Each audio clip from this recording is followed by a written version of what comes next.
Bon, donc on a déjà vu les applications de Hénon. D'une part, tout au début du cours, pour donner des exemples d'ensembles basiques, en l'occurrence d'ensembles basiques de type cell, donc en considérant ces applications de Hénon quadratiques avec des paramètres C extrêmement négatifs. Et puis plus récemment, donc dans l'étude des bifurcations homoclines, ces applications jouent un rôle parce que lorsqu'on a une tangence homocline entre la variété stable et la variété instable d'un point fixe hyperbolique, eh bien l'application de retour près de cette tangence homocline ressemble à l'application de Hénon. Il ressemble suffisamment pour qu'on puisse, par exemple, d'une part, voir qu'on est en train de créer des orbites périodiques attractives lorsque le jacobien au point fixe considéré était strictement plus petit que 1, et aussi, pour d'autres raisons, que ces applications, l'aspect uniformément hyperbolique lorsque les paramètres correspondants sont extrêmement négatifs. Alors ici, ce que je veux faire, c'est au contraire rentrer dans la partie vraiment difficile de l'étude des applications de Hénon, où les valeurs de C sont intermédiaires. On avait vu que lorsque C est supérieur, je crois que c'était à 1 plus B sur 2 au carré, eh bien il n'y a pas du tout d'orbite bornée, donc pas du tout de dynamique. Et au contraire, donc, lorsque C est très négatif, c'est uniformément hyperbolique. Donc c'est les valeurs intermédiaires qui vont évidemment poser problème. Alors historiquement, ces applications de Hénon, de façon non triviale, ont d'abord été considérées par Michel Hénon, qui n'était pas mathématicien, qui était astronome, et qui a donc publié une étude numérique de cette famille. Donc il n'y a pas de théorème au sens mathématique du terme dans son papier, mais malgré tout des choses très intéressantes qu'il observe numériquement. Donc il a considéré ces valeurs particulières. Alors la valeur C étoile est clairement une valeur intermédiaire. Si vous vous rappelez l'intervalle -2, 1 quart, vous reconnaissez X de plus C, donc B va être petit, en l'occurrence ça sera égal à -0,4, donc ça va d'une certaine façon avoir un certain lien, malheureusement pas aussi fort qu'on voudrait, mais enfin un certain lien avec la famille quadratique et le théorème de Jacobson. Une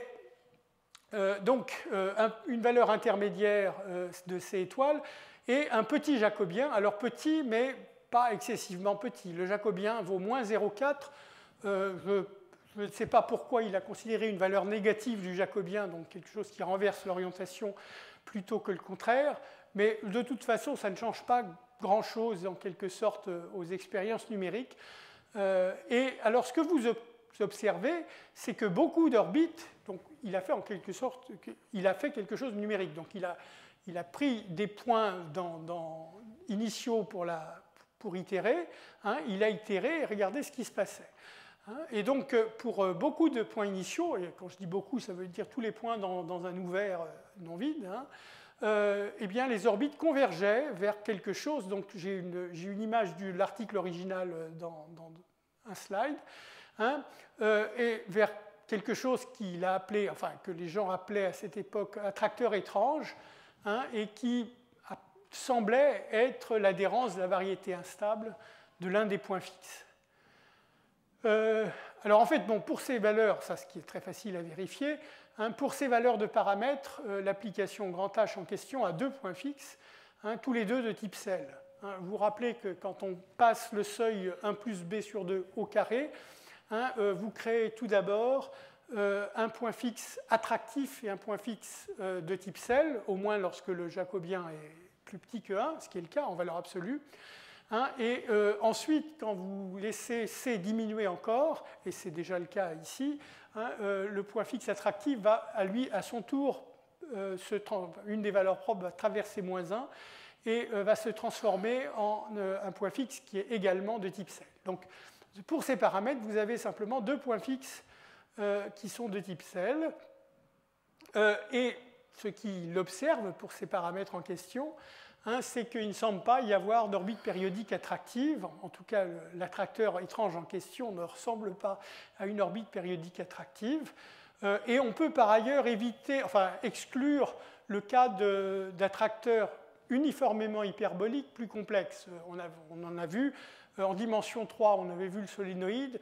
Il en existe en dimension 2 qui s'appelle dérivée d'Anosov sur le Tor, même dans le plan qui s'appelle attracteur de Plikin. Mais en fait, pour des raisons topologiques, ce que vous voyez ici ne peut pas être de cette sorte. Alors voilà une des pages de l'article initial. Donc voilà l'attracteur étrange en question. Donc je ne suis plus très sûr ici dans ce dessin où se trouve le point fixe, mais le point fixe serait probablement quelque part par là. Et donc ce que vous êtes censé voir, c'est l'adhérence de la variété instable. On a l'impression que ça s'arrête, mais en fait c'est des choses qui font demi-tour. Vous voyez ici, ça va jusque-là et puis ça repart de l'autre côté. Ici, c'est la même chose, sauf que c'est contracté encore et donc vous n'arrivez pas à distinguer les deux branches.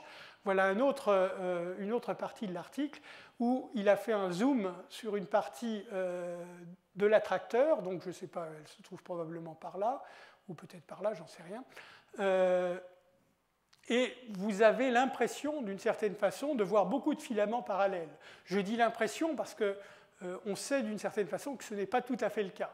C'est le cas, enfin, ce n'est pas le cas de façon rigoureuse.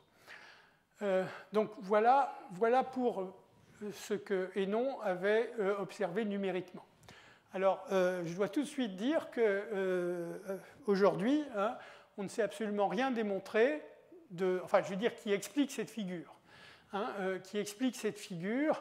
Donc, on a bien sûr des considérations élémentaires du type des points fixes ou des points périodiques de petite période, mais pas de choses rigoureuses qui permettraient d'expliquer les figures précédentes. Alors, ceci étant, c'est pas qu'on ne sait rien. Comme le dit le titre, la valeur B égale moins 0,4 est beaucoup trop grande, le jacobien considéré par Hénon, est beaucoup trop grande pour, disons, les outils qu'on s'est développés dans ce cadre. Donc, on a une série de résultats, mais une série de résultats qui ne sont valables que lorsque le jacobien est extrêmement petit. Et ce extrêmement petit, il n'y a même pas de valeur numérique qui est attachée à ceci. Je veux dire, il existe un B0, mais on n'a pas d'estimation quantitative du B0 en question. Tel que si B est inférieur à B0, on a des résultats. Donc, alors il y a eu toute une série de résultats. Le premier qui a ouvert la voie, c'est celui de Benedict Carlson en 1989, mais ensuite toute une série d'autres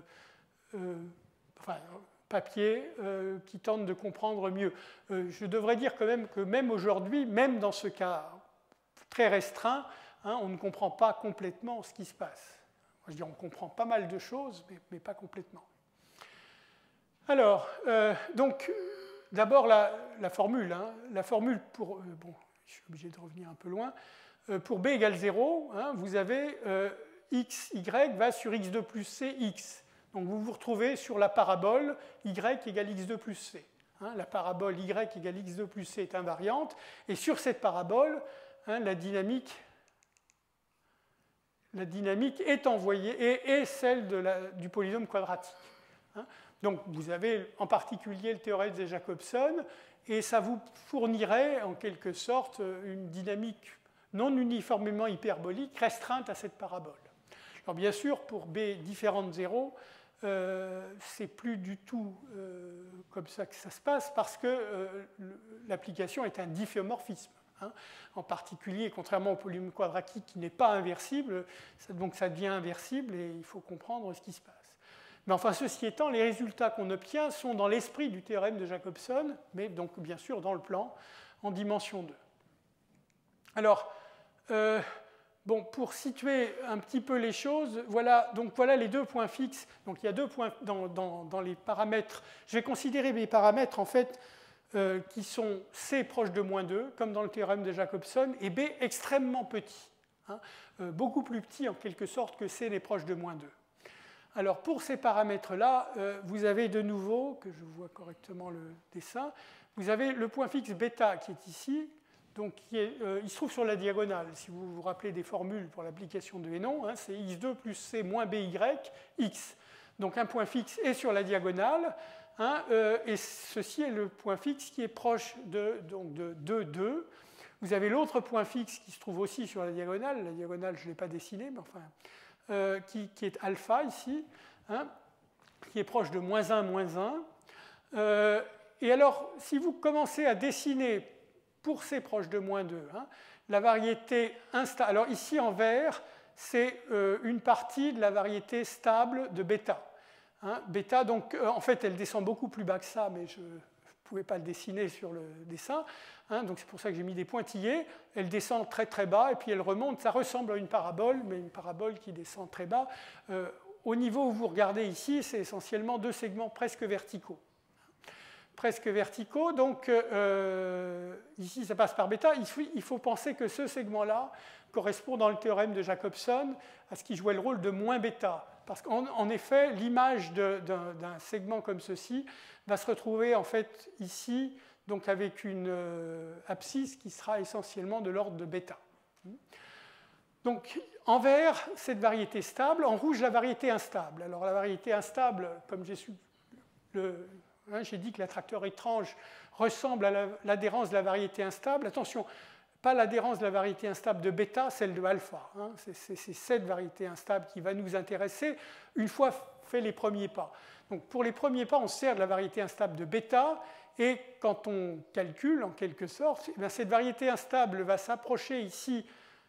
Donc il faut penser, par exemple, que ce point-là correspondrait d'une certaine façon à l'image, ce n'est pas tout à fait vrai, mais enfin à l'image du point critique dans le cas de Jacobson, donc qui se trouve plus grand que moins bêta, mais assez proche.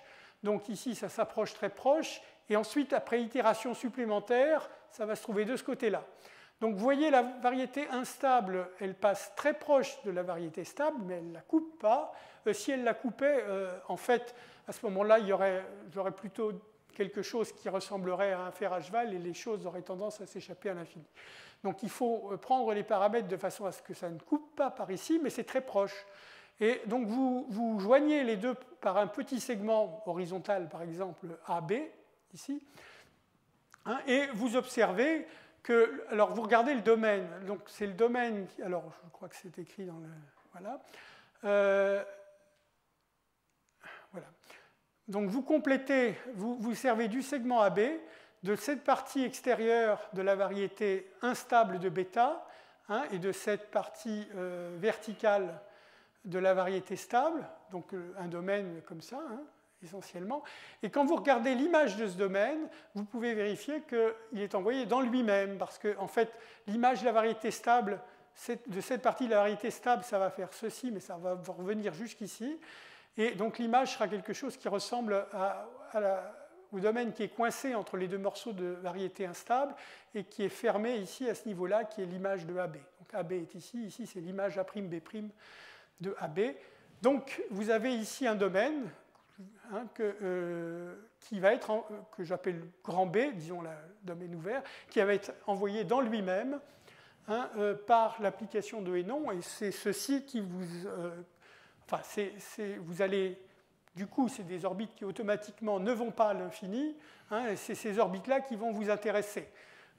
Au moins les orbites qui ne sont pas forcément d'ailleurs dans le domaine, mais qui rentreraient au bout d'un certain temps, puisqu'ensuite elles ne peuvent pas s'échapper. Donc vous avez cette région qui capte les orbites et duquel on ne peut pas s'échapper, et c'est quand on itère à partir de cette région, qu'est-ce qui se passe? C'est ça la question. Alors, si je prends les premières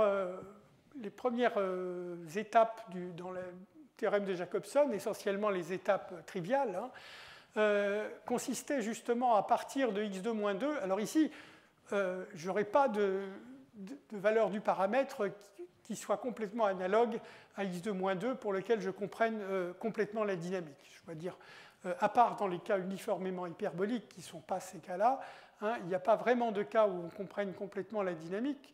Donc, ici, mais ceci étant, je vais retrouver, simplement parce que B est très petit, donc en quelque sorte par continuité à partir du cas de Jacobson, je vais pouvoir facilement comprendre la dynamique quand je ne rentre pas dans une certaine bande C. Alors cette bande C, c'est juste un rectangle qui traverse la région en question le long de x égale 0. Donc de nouveau, le x égale 0, c'est parce que c'est le point fixe dans x donne x2 plus C.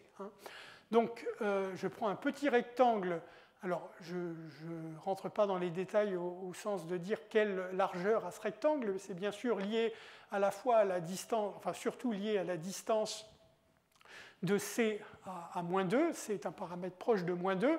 Comme B est encore beaucoup plus petit, B ne joue pas de rôle à ce niveau-là. Hein, mais en tout cas, si je ne rentre pas dans cette zone C, alors l'image de C, vous voyez, c'est ce qui se passe ici. Hein, c'est la H de C. Hein, c'est l'endroit où la parabole se plie, en quelque sorte. C'est l'endroit où il y a une chance, où je vais dire, la variété instable de bêta risque d'avoir des tangentes plus ou moins verticales. Pourquoi les tangences verticales sont un ennemi? C'est parce qu'au contraire, les variétés stables, on a vu, sont essentiellement verticales. Et je veux éviter les tangences entre... Enfin, j'aimerais éviter, plutôt, parce que je ne vais pas pouvoir l'éviter, j'aimerais éviter les tangences entre variétés stables et instables. Alors, la première chose à faire, c'est de regarder où est-ce que ces tangences vont avoir lieu, ou du moins se produire pour la première fois, d'une certaine façon. Et donc, c'est comme les directions stables auront tendance à être verticales, hein, j'élimine en quelque sorte l'endroit où les tangences à la parabole, donc qui est la variété instable, hein, sont plutôt verticales, donc qui correspond ici à cette bande C qui a pour image H de C.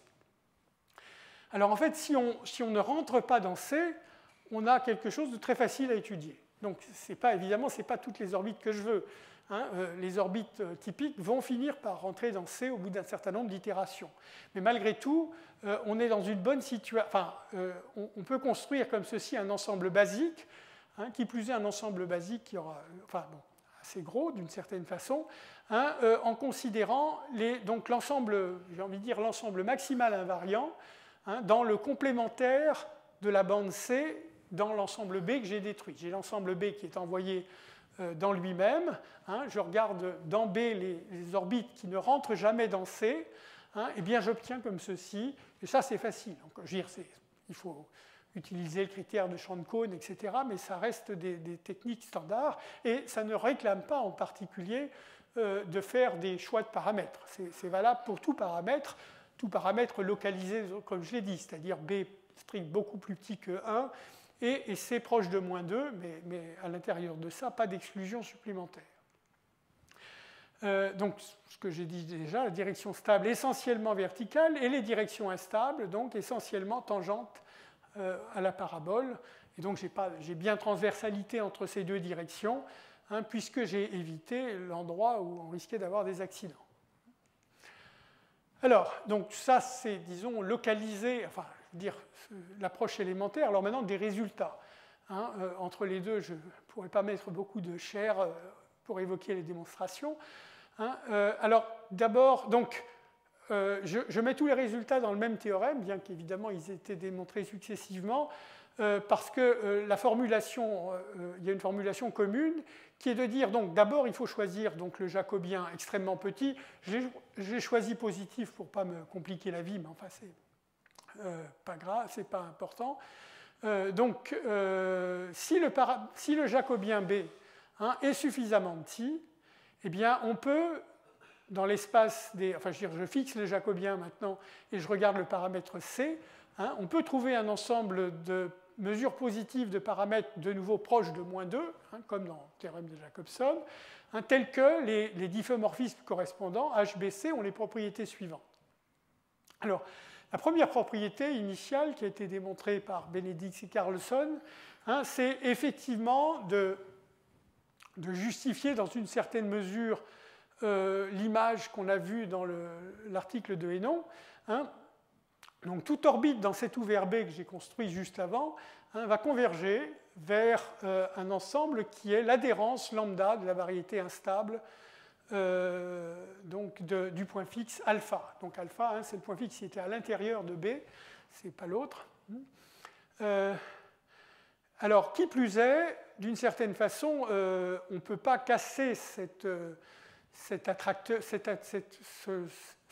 ensemble invariant lambda en morceaux, hein, puisque la restriction de HBC à lambda, qui est donc invariant, hein, puisque c'est la limite des orbites de B, donc cet ensemble invariant est transitif, hein, la restriction à une orbite dense. Bon. Alors ça veut dire en particulier, bien sûr, qu'il n'y a pas d'orbite périodique attractive, parce que, disons, avant que les résultats aient été démontrés, il y avait toujours une sorte de, enfin, pas suspicion, mais en tout cas une possibilité, c'était que dans le dessin, en quelque sorte, publié par Hénon, ce qu'on voyait, c'était en fait une orbite de période de 10 000, ou ce que vous voulez, je veux dire une orbite périodique attractive de période 10 000, dont on n'était pas capable de séparer les différents points parce que l'image n'avait pas la résolution suffisante. Hein. Donc ici, là c'est une affirmation qu'effectivement, il n'y a pas d'orbite périodique attractive. Je vous rappelle que le jacobien est très petit, hein, donc ce n'est pas facile d'éviter les orbites périodiques attractives. C'est assez naturel d'avoir des orbites périodiques attractives. Mais malgré tout, pour cet ensemble de mesures positives de paramètres, il n'y aura pas d'orbite périodique attractive. Donc ça, c'est la première conclusion. Hein, et effectivement, alors le fait que ça soit l'adhérence de la variété instable, c'est plus un argument topologique qui n'est pas très difficile. Par contre, le fait que ça soit transitif, la transitivité, là, il faut vraiment beaucoup travailler. Alors ensuite, le résultat suivant, qui a suivi de quelques années le théorème de Benedict-Carlson, hein, nous donne plus d'informations sur la dynamique sur lambda. Donc c'est le fait que lambda soit le support de ce qu'on a appelé une mesure physique. Alors une mesure physique, c'est quelque chose d'un petit peu, d'ailleurs qu'on a déjà vu dans Jacobson, simplement en dimension 1, ça n'en mérite sans doute pas le nom. Donc c'est une mesure de probabilité qui est invariante ergodique, enfin, comme toujours.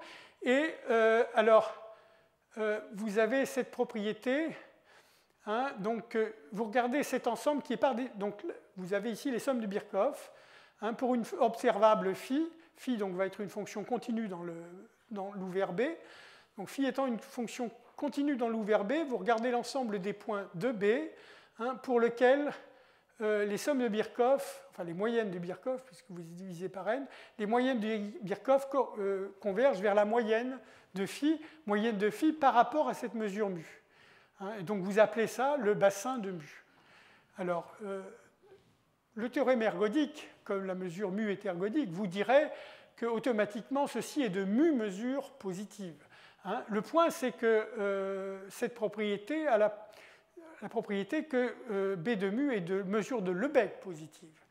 Si vous vous rappelez, on a déjà vu ça il y a quelques séances, hein, au moment de voir le théorème de Sinaï sur ce qui se passait pour les diffeomorphismes d'Anosov, hein, sur le Thor, où on voulait considérer pour des diffeomorphismes d'Anosov non linéaires, et donc qui en général n'ont pas de mesure invariante qui soit absolument continue par rapport à la mesure de Lebesgue, on voulait malgré tout considérer le comportement de presque toute orbite, et on construisait deux mesures, une en temps positif, une autre en temps négatif, hein, qui donnaient le comportement de presque toute orbite en temps positif et négatif. Alors ici, on a un attracteur, donc les temps négatifs ne nous intéressent moins. Hein, et donc on a regardé uniquement les temps positifs et on a construit une mesure mu qui joue ce rôle qu'avaient joué les mesures de Sinaï pour les diffeomorphismes d'Anosov, la différence étant bien sûr qu'on n'est pas dans le cadre uniformément hyperbolique. Alors, ceci étant, il y a quand même hyperbolicité, hein, de nouveau, parce que cette mesure mu a un exposant Lyapunov positif, donc correspond à une expansion, dilatation exponentielle des dérivés, hein, qui plus est, plus ou moins comme, je vous rappelle, dans le cas x2-2, donc c'est un paramètre proche de moins 2, et dans le cas x2-2, on avait l'exposant de Lyapunov exactement log2. Hein. Donc ici, l'exposant de Lyapunov est proche de cet exposant initial, donc le fait d'avoir changé C en un paramètre proche de moins 2 et d'avoir changé B de 0 à un nombre très très petit n'a pas trop changé l'exposant positif. Alors par contre, l'autre exposant, il faut qu'il soit fortement négatif, parce que le jacobien est constamment égal à B, hein, donc ça veut dire que la somme des deux exposants, hein, c'est log B qui est extrêmement négatif. Hein. Donc vous avez un exposant positif et un autre très négatif, donc une grande contraction vers l'attracteur, mais une dilatation le long de l'attracteur.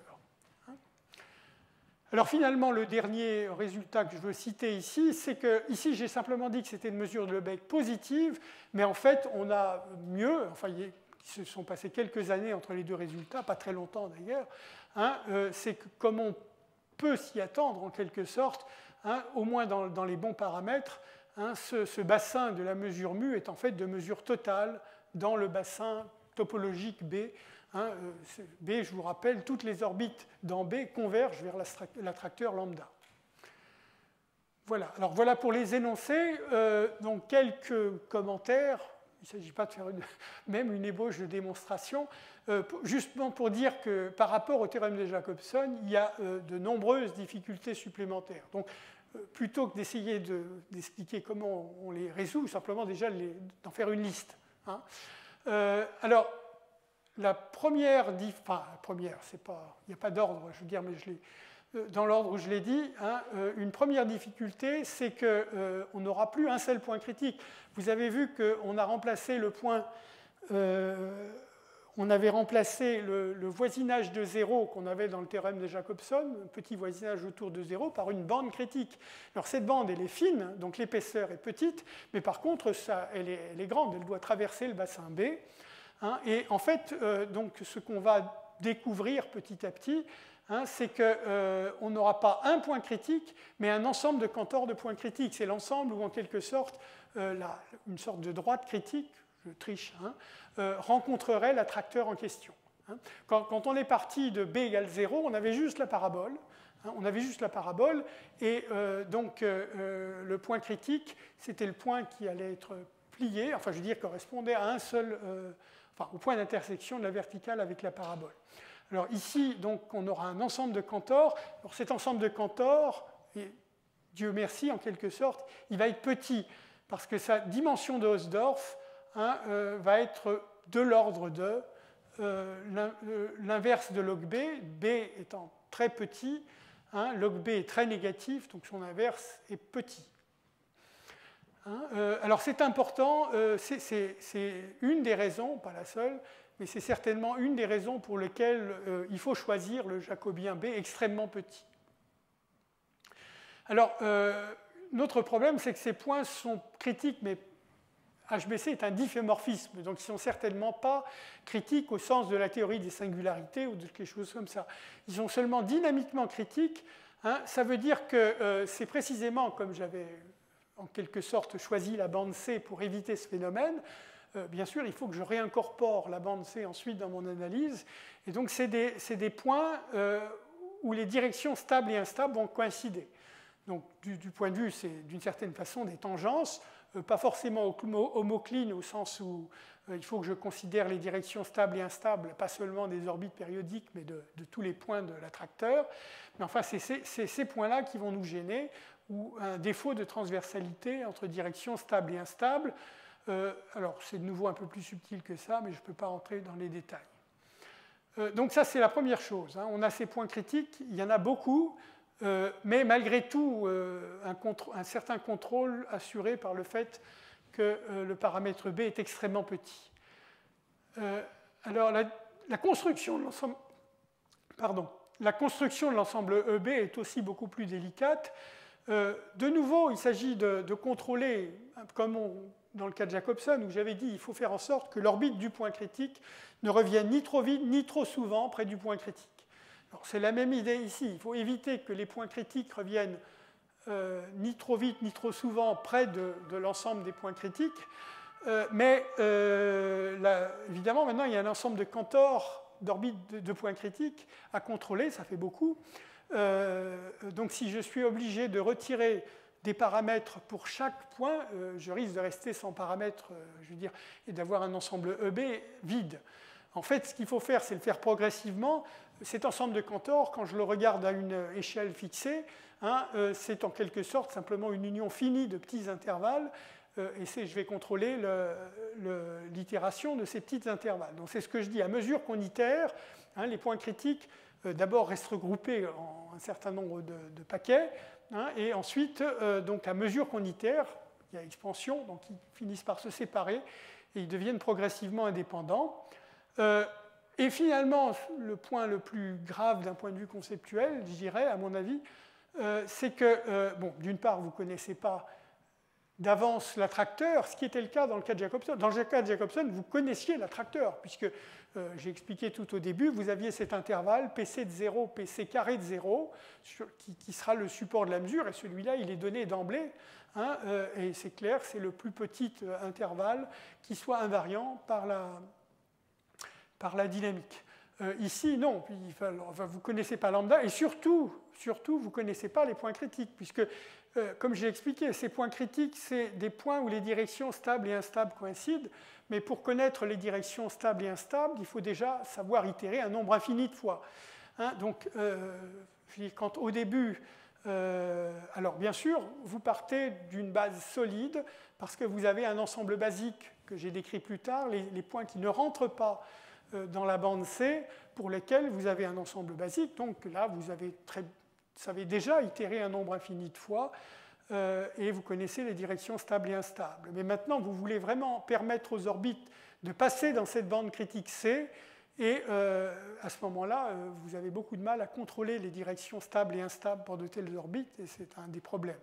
Donc il faut, donc toute la difficulté, en quelque sorte, c'est d'organiser une récurrence sur le nombre en permettant d'itérer de plus en plus, hein, qui contiennent dans cette récurrence des informations géométriques et dynamiques sur l'ensemble critique qui permettent de progresser. À un niveau fini, hein, qui est une étape donnée de la récurrence, vous n'avez pas encore d'ensemble de Cantor, vous avez juste un certain nombre de paquets, hein, dans lequel se trouvera l'ensemble de Cantor, l'ensemble critique, mais à ce niveau, vous ne connaissez que l'ensemble critique à cette échelle près, en quelque sorte. Voilà, alors je ne vais pas en dire plus. Je passe maintenant donc, sur la famille de Hénon. Hein, je n'en dirai pas plus, j'ai donné des résultats, hein, et mentionné des difficultés sans dire comment les résoudre.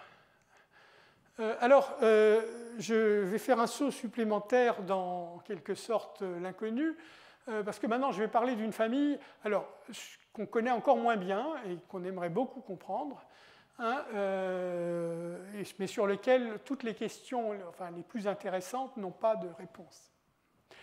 Alors, c'est ce qu'on appelle la famille standard. Bon, pourquoi c'est un nom qui a été donné par les physiciens qui ont fait des expérimentations numériques sur cette famille. Donc, c'est une famille à un paramètre. Le paramètre, c'est le K qui est ici, hein, de diffeomorphisme du tor. Donc, on est en dimension 2. Donc, X et Y, hein, sont des coordonnées modulo 1. Hein, et le diffeomorphisme F indice K est donné par cette formule. Alors l'inverse, c'est un diffeomorphisme parce qu'en fait, vous pouvez calculer l'inverse. Voilà l'inverse à partir de la formule qui est ici. Vous voyez que l'inverse ressemble énormément à FK elle-même, à ceci près que j'ai permuté les deux coordonnées. Et en fait, c'est ce que vous avez effectivement que l'inverse de FK est conjugué à FK par la symétrie par rapport à la diagonale. Donc voilà le diffeomorphisme. Il suffit de considérer les valeurs de K qui sont positives, hein, parce que en fait, si vous faites cette fois-ci la conjugaison par la translation par 1,5, hein, modulo 1, eh bien vous allez vérifier, un petit calcul élémentaire, que ça permet de conjuguer Fk à F moins K. Donc vous pouvez supposer que K est positif ou nul. Alors il y a une seule valeur du paramètre pour laquelle on comprend complètement ce qui se passe, hein, c'est le paramètre K égale 0. Hein. Le K égale 0, puisque dans ce cas-là, bien sûr, la perturbation, enfin le terme perturbatif K sinus de πx, enfin je dis perturbatif, K n'est pas forcément petit, je vais y revenir, hein, mais le terme sinusoïdal, enfin non linéaire, disparaît. Vous restez simplement avec l'application donc xy donne 2x moins yx. Donc c'est quelque chose qui ressemble à ce qu'on a fait pour les diffeomorphismes d'Anosov. Vous avez la matrice 2, moins 1, 1, 0. Je vais l'écrire.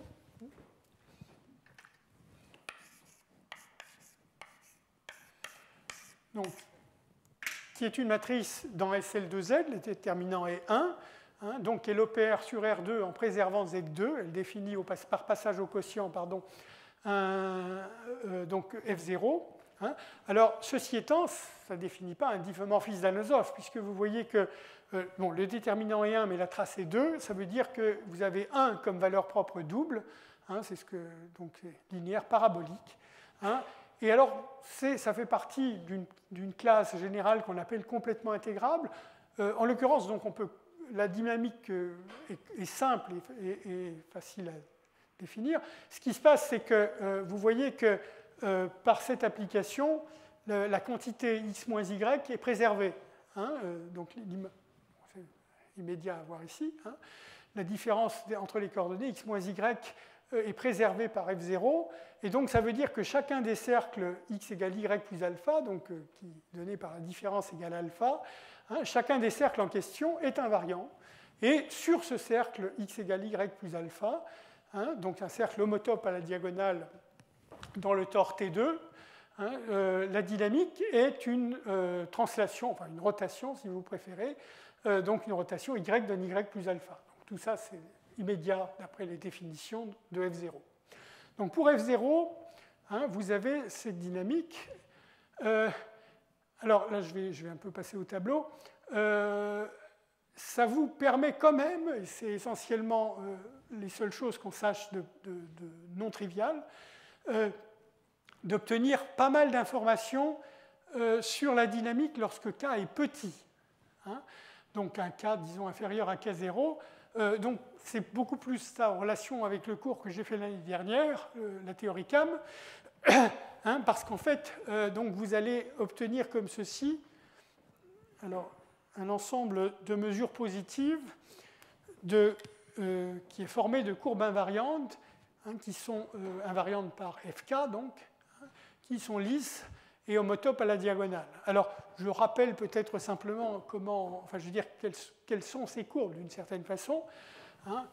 Lorsque vous avez des paramètres gamma et tau, hein, je pense qu'on l'a déjà vu, donc vous définissez un ensemble conditions diophantiennes de paramètres gamma tau, comme l'ensemble des alphas dans R, disons, hein, tel que pour tout P dans Z et Q entier, mais positif, strictement positif, eh bien, Q alpha moins P, hein, est supérieur ou égal à gamma sur Q puissance 1 plus tau. Voilà, les paramètres gamma et tau interviennent ici. Alors, bon, ce qu'il faut savoir, c'est que la limite... Alors, disons que je vais prendre l'intersection lorsque gamma tend vers 0. Alors, si tau est positif, on choisit la limite lorsque gamma est de... Donc, je regarde le complémentaire dans 0,1, cet ensemble est périodique périodique de période 1. Hein, donc je peux regarder simplement ce qui se passe dans 0,1. Si vous préférez, il est défini comme ensemble dans T, dans le tor, dans le cercle, R sur Z. Donc si je regarde le complémentaire de cet ensemble et que je prends sa mesure de Lebesgue, hein, eh bien, ceci tend vers 0. Donc, dès que tau est positif et que je prends gamma assez petit, j'obtiens beaucoup de nombres comme ça. La plupart des nombres, hein, vérifient cette propriété. Alors, le théorème CAM, en l'occurrence, hein, bon, c'est Kolmogorov, Arnold, Moser. En l'occurrence, c'est plutôt Moser. Vous dit la chose suivante, c'est que donc, je l'applique à la famille, je ne cherche pas à faire l'énoncé général. Je vous dis ce qu'il fournit dans ce cadre particulier. Hein, il vous dit qu'il existe un K0. C'est comme ça qu'il faut que je dise. Oui. Je vais plutôt le... Je vais d'abord commencer par les quantificateurs. Donc, pour tout tau, alors, je vais le prendre positif simplement pour avoir cette propriété, mais j'aurais pu prendre nul aussi. Hein, pour tout gamma, il existe un K0 qui ne dépend que de ses paramètres, donc gamma tau, tel que si K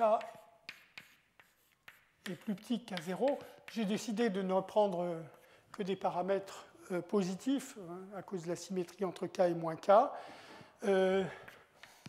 Fk, donc pour ces paramètres et pour tout alpha, alors alpha doit appartenir à cet ensemble, CD de gamma tau, j'ai fixé gamma et tau, eh bien Fk a une courbe invariante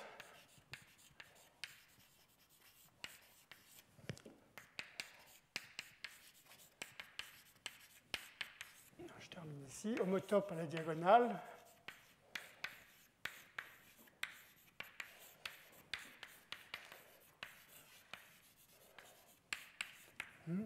sur laquelle je pourrais dire simplement le nombre de rotations est alpha. Alors je vais lire aussi d'ailleurs lisse, homotope à la diagonale, sur laquelle la dynamique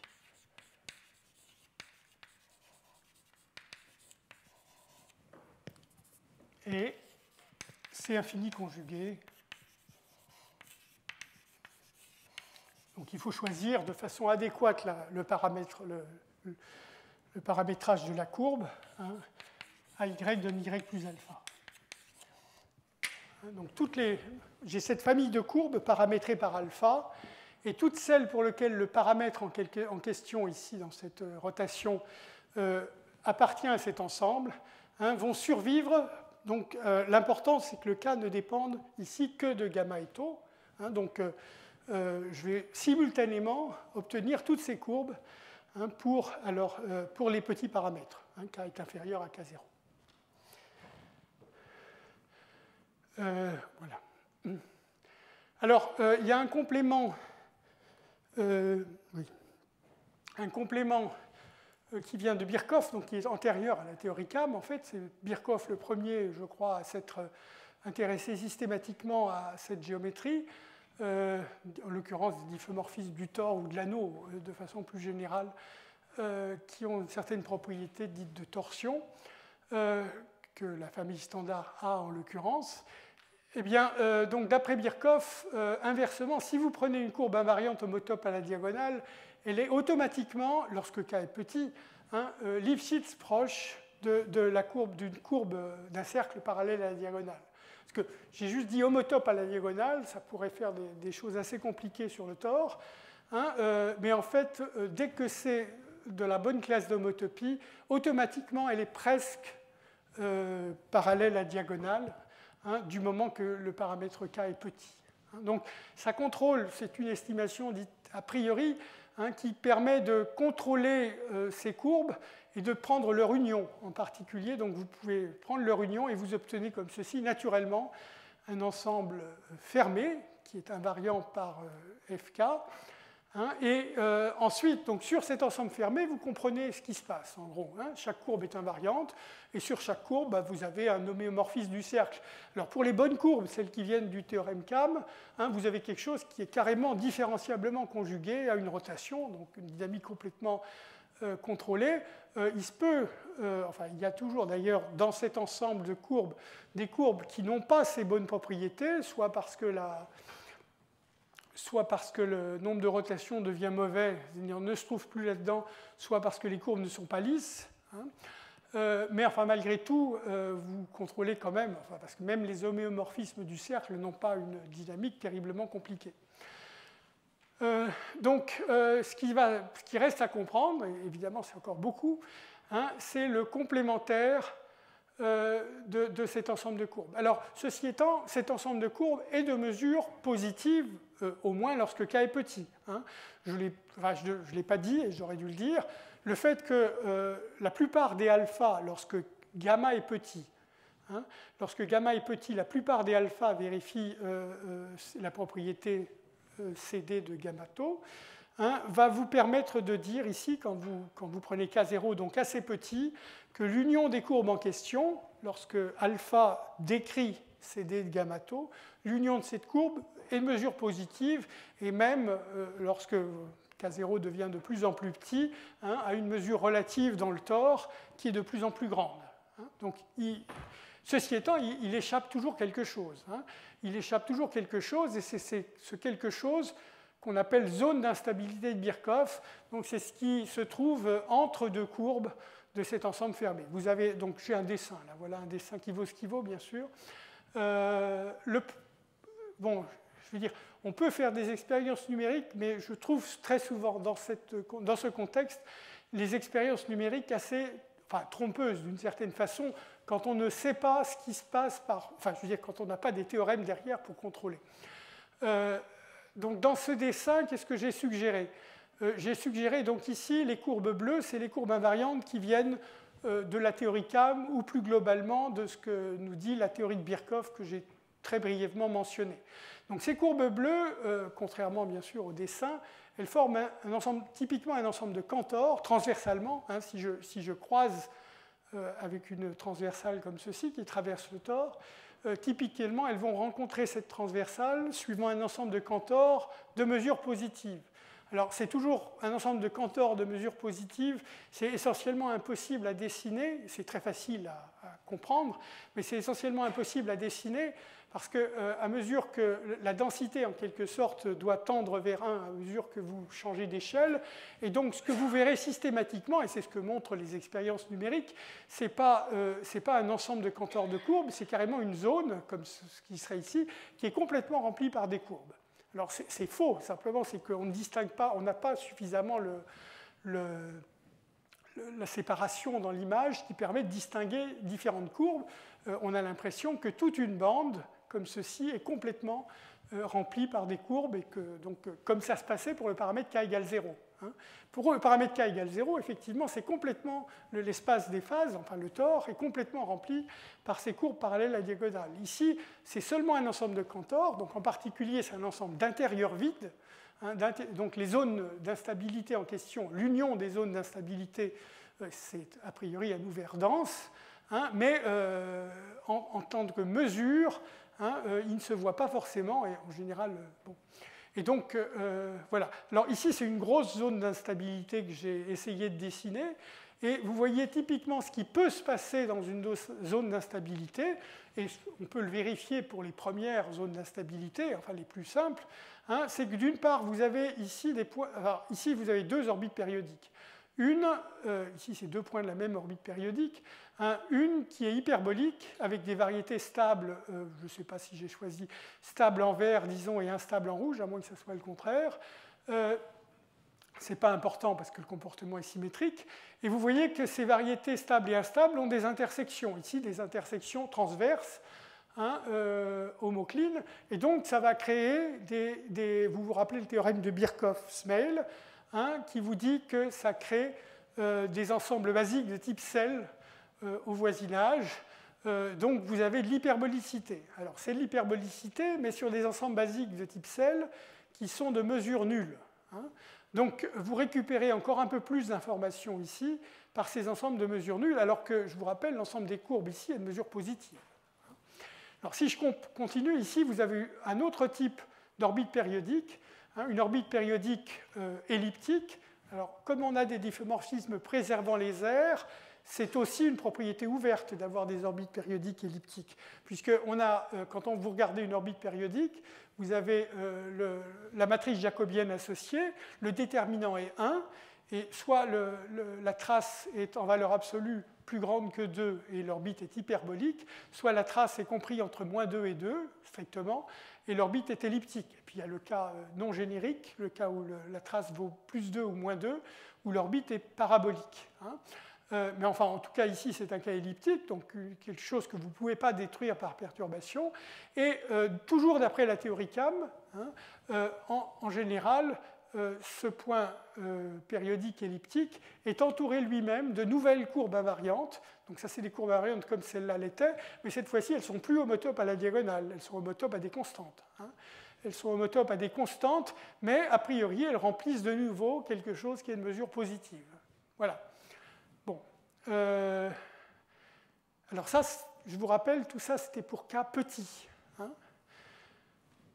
Alors, lorsque K devient grand, et là, en l'occurrence, vous pouvez prendre K explicitement simplement supérieur ou égal à 1, toute cette information qui vous vient de la théorie CAM va disparaître. Hein, va disparaître, pourquoi? C'est parce que, d'abord, vous pouvez vous arranger pour trouver d'autres points fixes. Je vous rappelle la formule.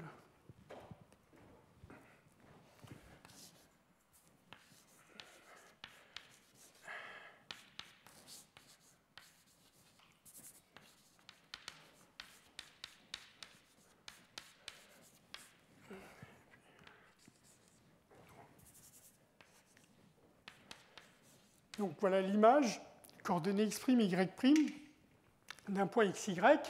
Donc vous voyez que vous êtes sur le tore T2. Donc pour avoir un point fixe, bon, il faut que x soit égal à y, donc il faut y' égale y, hein, donc il faut x égale y modulo 1, enfin bon, sur le cercle.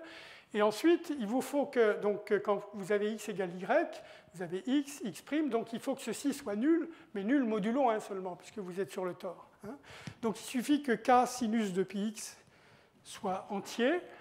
Hein. Et alors, bien sûr, lorsque k était petit, ce n'était possible que si le sinus lui-même s'annulait. Hein. Mais une fois que k est au moins égal à 1, ben, vous trouvez des valeurs de x pour lesquelles ceci est un entier non nul. Hein. Et alors ça force en fait toute courbe invariante maintenant par fk à être du type de celle qu'on a vue juste auparavant, pardon. Ça va détruire toutes ces courbes-là. Hein. Ça va détruire, c'est un argument facile que je ne vais pas faire, mais ça va détruire toutes ces courbes en bleu. Par contre, ces courbes qui étaient homotopes à une constante peuvent subsister. Hein. Donc, alors, ceci étant, je dis bien peuvent subsister, mais ces courbes-là dépendaient de l'existence d'un point périodique elliptique qui n'est pas du tout acquise. Donc, quand je dis peuvent, ça veut dire il se peut qu'elles existent, hein, rien ne contredit leur existence, mais rien ne garantit non plus leur existence. Voilà, donc ça veut dire que dans ce cas-là, on sait vraiment très peu dire de choses sur la dynamique. Alors, justement, donc je fais pour terminer le cours aujourd'hui une liste de questions donc, qui sont dans la lignée de ce qu'on a compris en quelque sorte sur les attracteurs de Hénon, et d'abord avant cela sur la famille quadratique par le théorème de Jacobson. Donc, alors ici, j'ai dit montrer dans certains cas parce que je pense que la communauté s'accorde en quelque sorte dans le sens de la réponse, même si on n'a aucune idée de savoir comment le faire. Hein, mais on suspecte très fort que dès que le paramètre k est non nul, hein, eh bien l'entropie métrique de fk sera toujours strictement positive. Alors, métrique, puisque, encore une fois, l'application préserve les aires, donc j'ai la mesure de Lebesgue comme mesure invariante. Attention, la mesure de Lebesgue n'est en général, en tout cas, elle n'est jamais, lorsque le paramètre k est petit, elle n'est jamais ergodique, puisqu'on a toutes ces courbes invariantes qui remplissent un ensemble de mesures positives, donc qui forment un ensemble invariant de mesures positives différentes de 0 et de 1. Donc, l'autre chose, c'est qu'il s'agit de l'entropie métrique. J'ai indiqué tout à l'heure sur le dessin qu'on avait ces intersections, c'est un peu trop loin, je ne sais pas si c'est bon, on avait ces intersections homoclines transverses ici. Hein, et j'ai mentionné que, d'après Birkhoff et Smale, ces intersections homoclines transverses donc, entraînent l'existence d'un ensemble basique de mesures positives. Excusez-moi. Un ensemble basique uniformément hyperbolique, pas de mesures positives, de mesures nulles, justement, de mesures nulles. Mais du point de vue de l'entropie topologique, l'autre entropie que j'ai considérée dans ce cours, ces ensembles basiques fournissent déjà de l'entropie topologique de mesures strictement positives. Donc, encore une fois, je reviens à la question. Le fait que l'entropie topologique de Fk soit strictement positive n'est pas difficile. Peut-être, enfin, encore que le montrer pour tout cas pourrait éventuellement poser de problème, mais en tout cas, le montrer pour beaucoup de valeurs de cas ne poserait certainement aucun problème. Par contre, si on regarde l'entropie métrique, il ne s'agit plus de contrôler, disons, un ensemble de mesures nulles, il faut absolument pouvoir contrôler un ensemble de points, de conditions initiales pour l'itération, qui soit de mesures de Lebesgue strictement positives, et ça, on ne sait absolument pas faire. Enfin, si, on sait faire pour les courbes invariantes, mais précisément pour les courbes invariantes, comme on a une dynamique qui s'apparente à une rotation irrationnelle, elle ne fournira certainement pas d'entropie métrique. Donc, la partie de la dynamique qui est susceptible de fournir de l'entropie métrique, ça serait ce qui se passe dans les zones d'instabilité, hein, mais là, on ne comprend pas assez ce qui se passe dans ces zones pour pouvoir conclure. Donc en fait, c'est assez dramatique dans le sens où on pense que l'entropie serait toujours, enfin dès qu'on est dans le cas non trivial, le cas différent de zéro, l'entropie métrique serait toujours strictement positive, mais en fait, on ne le sait montrer pour aucun paramètre. Alors, une autre question, alors cette fois-ci, ça concerne les grandes valeurs du paramètre k, parce qu'on veut que fk soit ergodique. Je viens de mentionner il y a un instant, hein, alors ergodique pour la mesure de Lebesgue, hein, bien sûr. Enfin, je veux dire, de nouveau, comme on a une application qui préserve les aires, la mesure de référence, c'est la mesure de Lebesgue. Et donc, on s'attend à ce que pour des grandes valeurs du paramètre k, et avec probabilité positive sur le paramètre, hein, on obtienne quelque chose d'ergodique. Alors, en fait, pour des paramètres de ce type-là, ça veut dire quoi en particulier? Je reviens un instant à mon dessin. Hein, dans mon dessin, donc, on a déjà dit que pour k au moins égal à 1, toutes les courbes bleues ici, qui étaient invariantes homotopes à la diagonale, vont disparaître. Donc, c'était une première objection à l'ergodicité, mais elle ne tient plus dès que le paramètre est au moins égal à 1. Par contre, il y a une deuxième objection, à l'hyperbolicité, qui sont ces courbes invariantes ici, mais qui sont homotopes à une constante. Donc elles entourent une orbite périodique elliptique, et bien sûr, elles piègent les orbites qui seraient à l'intérieur. Si je pars à l'intérieur de cette courbe, alors c'est périodique, c'est-à-dire que peut-être cette région va sur cette région, puis revient au bout d'un certain nombre d'itérations à cette région, hein, mais en tout cas, les orbites sont piégées et ne vont certainement pas visiter l'ensemble du tore. Hein.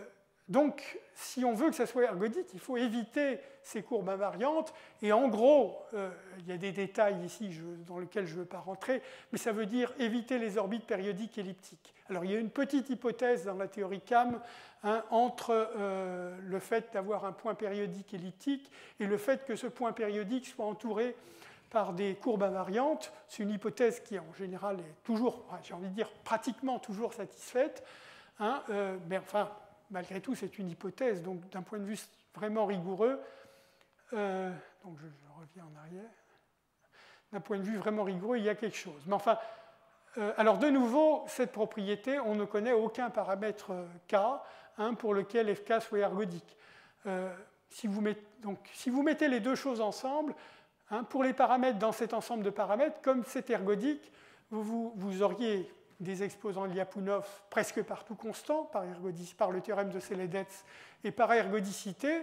Hein, si vous vous rappelez la formule de l'entropie, vous disait que, puisque ici la mesure invariante c'est la mesure de Lebesgue, on est dans le cas de la formule de Piécine, hein, ça devrait être l'entropie métrique, c'est l'intégrale alors c'était la somme des exposants de Lyapunov positifs.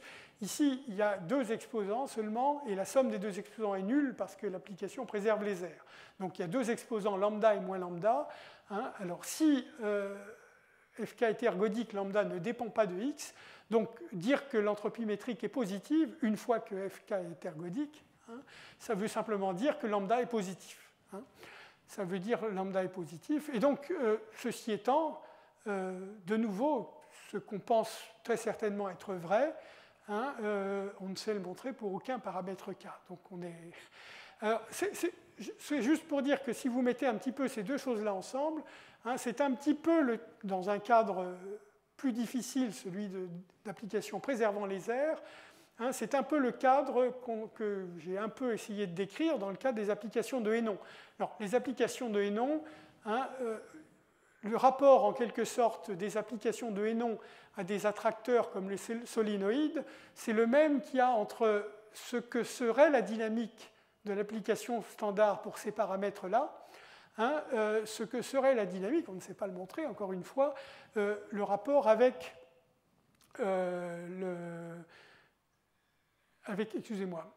les difféomorphismes d'Anosov. Hein, alors juste une chose, donc j'ai déjà mentionné, mais je le dis de nouveau, hein, pour avoir ergodicité, il faut essentiellement éviter les orbites périodiques elliptiques, et donc, surtout si on veut un ensemble de mesures positives, ça veut dire que toutes les orbites périodiques doivent être hyperboliques. Hein. Donc c'est essentiellement ça, c'est simplement faux disons, si l'assertion complètement optimiste, hein, si K est assez grand, toutes les orbites périodiques sont hyperboliques, cette assertion est simplement complètement fausse. Il y a des tas de valeurs de K assez grandes pour lesquelles on a des orbites périodiques elliptiques. Hein, donc, a priori, on s'attendrait à ce qu'une fois qu'on a enlevé les paramètres qui présentent des orbites périodiques elliptiques, il reste encore un ensemble de paramètres de mesure positive. C'est ça que dit l'assertion qui est ici. Donc, cette classe standard, enfin cette famille standard, devrait jouer le rôle dans la théorie uniformément hyperbolique du rôle que jouent les diffeomorphismes d'Anosov dans la théorie uniformément hyperbolique. Hein. Donc, je veux dire, il y a un parallèle, je termine là-dessus pour aujourd'hui, hein, en quelque sorte, que j'ai essayé de dresser dans cette suite. Donc, on avait des applications uniformément, donc on a uniformément hyperbolique, ici, et non uniformément hyperbolique ici. Donc, ici, typiquement, uniformément hyperbolique en dimension 1 réelle, c'était l'application doublement d'angle sur le cercle. Hein. Ici, c'était les paramètres de Jacobson. Donc, pas toutes les applications quadratiques, hein, mais ceux pour lesquels on était dans le bon ensemble de Jacobson. Ensuite, on avait des applications, des attracteurs tels que, disons, le solénoïde, qu'on a vu tout au début. Celui-là est uniformément hyperbolique. Eh bien, une sorte d'analogue dans le cadre non uniformément hyperbolique, hein, c'est les attracteurs de Hénon. De nouveau, ça implique de bien choisir les paramètres. Hein, ce n'est pas n'importe quel paramètre BC. Hein, donc, c'est C dans EB, B très petit. Enfin.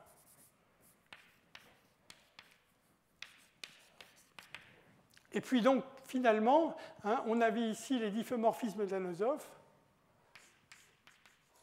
Disons sur le tore, je peux rester en dimension 2 parce que c'est le cas de ce côté-là aussi, mais enfin, a priori dimension. Alors ici, hein, si vous les prenez en particulier linéaires, hein, vous avez des diffeomorphismes qui préservent les aires, hein, déterminant est 1. Hein, et donc ici, ça serait, alors là, il faut mettre au point de la famille standard. Et alors, ça serait de nouveau pour les valeurs de paramètres, que je n'ai pas donné de nom ici, mais les valeurs de paramètres qui répondent, alors, d'après la première conjecture, n'importe quelle valeur non nulle marche, mais enfin, d'après la seconde, il faut se restreindre à un ensemble de mesures positives de paramètres, je vais l'appeler E brièvement, hein, et qui, donc, dans un cadre non uniformément hyperbolique, auraient des propriétés un peu similaires aux diffeomorphismes d'Anosov. Alors, je m'empresse de dire, je ne sais plus si c'est déjà sur le...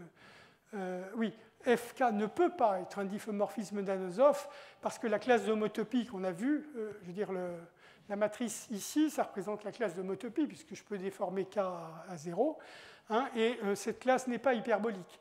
Et on a vu, c'est le théorème de Franz, hein, qu'un diffeomorphisme d'Anosov n'existe que dans les classes qui, au niveau linéaire, sont déjà uniformément hyperboliques. Donc, comme ici, ce n'est pas uniformément hyperbolique, il n'est pas possible que Fk lui-même soit uniformément hyperbolique, soit un diffeomorphisme d'Anosov. Voilà. Alors, je m'aperçois que je n'ai pas fait ce que j'ai promis parce que je suis allé un peu moins vite que prévu. Donc, dans le dernier cours, la semaine prochaine, hein, je reviendrai sur les bifurcations homoclines, hein, et en particulier, je compléterai ce que je n'avais pas fait la dernière fois, et je parlerai un peu d'une dernière classe, en quelque sorte, d'objets non uniformément hyperboliques, qui correspond à ce qui avait ici. Donc ici, j'avais les fers à cheval, donc les ensembles basiques de type Cell, hein, qu'on a vus, et puis donc j'essaierai de décrire quelque chose qui correspond de ce côté-là. Voilà. Je vous remercie. C'est tout pour aujourd'hui.